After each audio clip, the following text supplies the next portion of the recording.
Hi, my name is Nina and I'm a pole dancer. I first saw a pole dance video in YouTube many years ago. I think it was way back early 2000. And then I've always wanted to try it. I thought in my mind when I saw that video, it's so beautiful, it looked so elegant. After so many years, a friend of mine called me and asked me that she will be putting up a studio and then she would like to offer pole dancing classes. And she remembered that I said many years ago that I want to try pole dancing. So she asked me if I could teach pole dance in her studio. And I said, okay, I'm game, but how are we gonna do it? How am I gonna learn pole dancing? So she said that I know someone who's gonna come from Malaysia. She's gonna do certifications and stuff like that. So this was in May 2011, and the certification was set to happen July 2011. So okay, I have a few months to train for that. So I did that, and then I took the certification, and then starting from there, I just kept on doing it, started teaching, and then after so many years, I built my own studio. I'm a born again Christian, so I used to attend this church, and I have so many friends there. So when I started doing pole dancing, I lost most of my friends there. I had to create a different Facebook account with a different name so that the people that I work with, because I also at that time I was also working as a teacher, as a preschool teacher in a Christian school. So I had to create a different Facebook account, different name, so that no one will see what I'm doing outside of church and outside of my work. So that was one of the most difficult things because I lost so many friends. And it's not just friendship, I lost respect from people. People started looking down on me. And yeah, so that was the hard part. Here in the Philippines, we have this culture that we are forcing women to act a certain way, dress a certain way, speak a certain way. And there's always that Maria Clara expectations. If you don't have that Maria Clara vibe in you, men, even women look down on women. So that's why the pole community in the Philippines are very small, because not a lot of women are open to trying it out. They want to, but they're afraid to try it because they're afraid to be judged. And that's the most challenging part of anyone who would try or who would want to try pole dancing. There were a lot of benefits that I got from pole dancing. Number one, it gave me the confidence that I never had before. And it made me realize that it's not what my body looks like, but what it can do for me.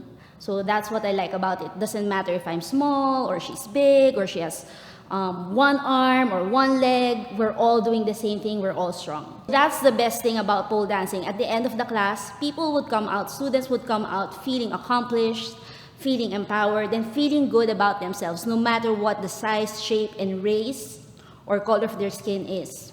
So before pole dancing, I've been in the dance community for more than a decade. I used to dance street dance, hip hop, jazz, and stuff like that. And I also did gymnastics and basic ballet. I've always been into the arts. I'm into any type of movement. So when I was given the opportunity to teach pole dance and to do pole dance, I grabbed it right away because it is something that's really interesting for me, and it's different from the things that I've been doing for the past years. So I took that opportunity. I never went back. I've been doing pole and aerial for 10 or 11 years. And it's been fun. And I have no plans of stopping anytime soon. So when I started doing pole dancing, during my first class, it was hard. It was really hard. Just like in anything that you're gonna do for the first time ever, as a beginner, when you try something, you will always have a hard time. I definitely sucked at my first class. And I had so many bruises. It was a very painful experience physically, but internally I was so happy because I never felt anything like that ever in my life. Right away, after I took my first class, I signed up for an unlimited class. I took pole dancing classes every day for months. And then there was even a time that so Monday to Sunday, I was taking pole dancing classes, and then Tuesday, Thursday, I was taking pole dancing classes twice a week. I would skip lunch I would go to work in the morning and then go out during lunch. I would not eat lunch. I would take classes. So I would go to a studio and take a class, and then after that, after the class, that's just 1 hour, I would go back to work, and then still not eating lunch, just snacks, and then after class, I would go back to the studio. So that's at nighttime, I would still attend class. I got addicted to it instantly. I got hooked with pole dancing instantly. After a few months of taking classes, I got certified, and then I took a certification. It was a 3-day certification, and I got very good feedback from my instructor. She said that my education background, my teaching background really helped me a lot with my certification. So after 4 months of taking pole dancing classes, I started teaching pole classes, and ever since then, I haven't stopped, and still doing it and loving it and enjoying it. Despite the pandemic, I'm still doing it. It was hard for me, not just a pole dancer, but as a pole studio owner. Especially last year, I wanted to stop because there were so many uncertainties and you don't know what's gonna happen. This is my bread and butter. So like if you take away the studio from me, I felt like I was nothing without my studio. To be forced to close down the studio, that was a big hit for me, like mentally, emotionally, everything. The only thing that really kept me doing what I'm doing, which is pole dancing and teaching pole dance, is my students. So if not for them, I would have stopped last year. But they kept taking my classes, they enjoyed learning from me. So that really kept me going, and I really felt like this is my purpose. I realized it a long time ago that this was my purpose and that I am actually contributing something to the community, and that I am changing lives, because my students have been very vocal with it from the very start. Like I've had conversations, so many conversations with my students, how it's not just me, but how pole dancing changed their lives. Even before the pandemic happened, it's already been there. But it's just that nung nangyari yung pandemic, you kind of forget about those things because of, everything that's been happening, the uncertainties and stuff like that, people dying, people getting sick. So, kumbaga, when the pandemic happened, it's just, kumbaga parang mas na-emphasize yon. Mas nakita ko, mas na-realize ko that I am actually doing something good for my students, for everyone that I've met. Kumbaga, for the haters and those who are still judging pole dancers and aerialists, and basically women in general, kasi instantly kapag nagpo-pole dance yung isang person, usually ang judgment agad dyan is oh, she's a slut, she's a whore, she's malandi, she's a stripper, and stuff like that. Which is, by the way, being a stripper is not wrong, okay? Nothing against that. I mean, there wouldn't be any pole dancing. I wouldn't be pole dancing. I wouldn't have a pole studio if not for the strippers, because they are our OGs, okay? They created pole dancing, not the Indians, the Malakam, and stuff like that. Not the Chinese pole, it's the strippers, so we gotta give it to them. They can hate all they want. We're gonna keep doing, we're gonna just keep slaying and do our thing.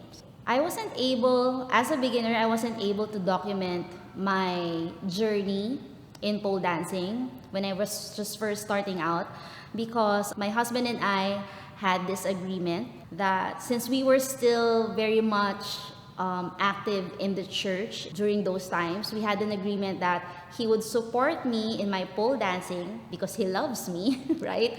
But at the same time, I wasn't allowed. We had an agreement that I will not post photos doing pole dancing because we were afraid of what the people from church, our friends and families, we were afraid of what those people would say about me. He was just afraid that I would get hurt. He doesn't want me to get hurt because if I get hurt, he gets hurt, and he doesn't want that for me.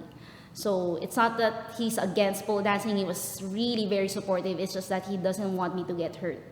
And he knew that people would say stuff. That was what our agreement was. So take pole dancing classes, I'm gonna sponsor you, but don't post photos. So every time I would learn a new trick in class, I would take a photo of myself, but just for myself.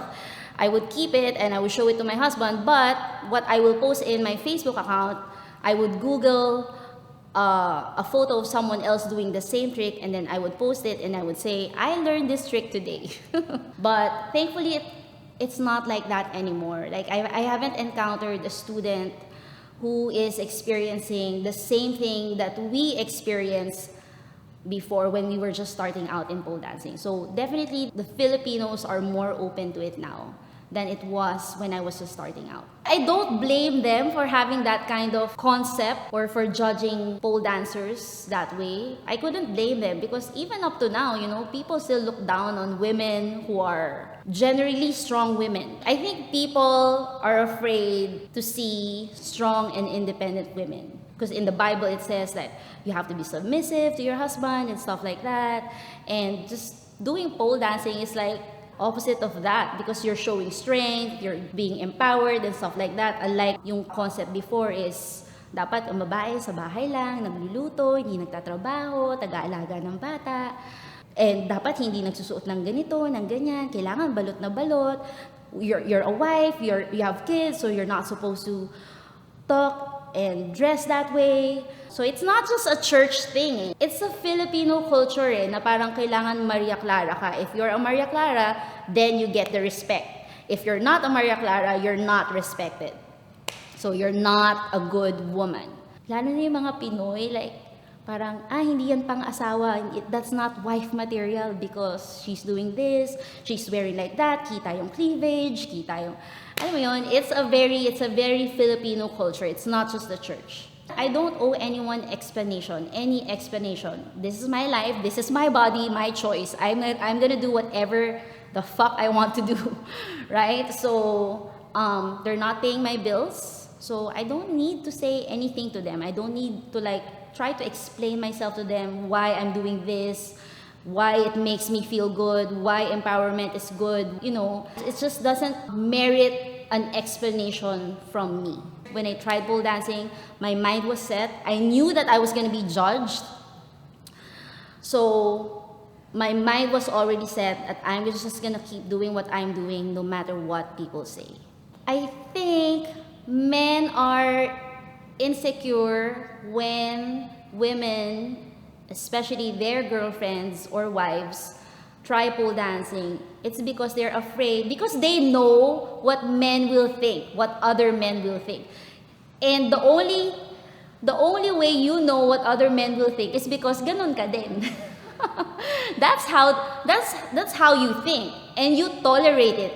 You don't discourage it, but you tolerate your friends, your other male friends, to think that way. So instead of supporting your wife and your girlfriend to do whatever the fuck they want to do, instead you discourage them because, kasi my friends will think of you this way, yung asawa ko ganito, ganyan, ganyan, ganyan. So you're not discouraging it, you're tolerating it. And ang nagsasuffer, yung women.